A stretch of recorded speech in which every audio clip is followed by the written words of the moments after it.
Hi, welcome to Cooking from Scratch. Today we're going to be making almond crescents. Almond crescents are a variation of the traditional European cookie, vanilla Kurfel, originating in Vienna, Austria. Shaped in the form of the Turkish crescent moon, it's said that this symbolizes the victory of the Hungarian army over the Turks. Okay, so to begin, we're going to take 2 sticks of butter that are softened and are at room temperature, and we're going to add 3/4 of a cup of powdered sugar to that. And we're going to cream our butter and sugar together until it's nice and light and fluffy. And then we're going to add 1 teaspoon of almond extract. Once this is all combined, we're going to add our dry ingredients. 1 3/4 of a cup of flour, 1/2 teaspoon of salt, as well as a cup of oatmeal.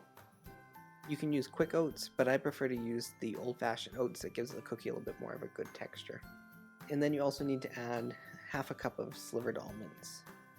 Okay, so we're going to combine this until it comes together into a cohesive ball. In fact, it might appear as though it may be a little dry, almost like a shortbread, but when you squeeze it in your hand, it will come together nicely. And then you want to scoop out about tablespoon to a tablespoon and a half size portions, and then shape the balls into a log shape, maybe about 2.5 inches long by 3/4 of an inch thick.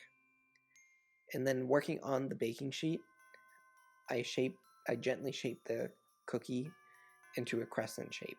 And then I like to give about an inch space or so in between the cookies. They're not going to expand too much in the oven, but just giving them a little extra room to breathe is helpful.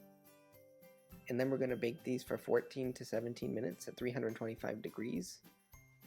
And here's the finished product.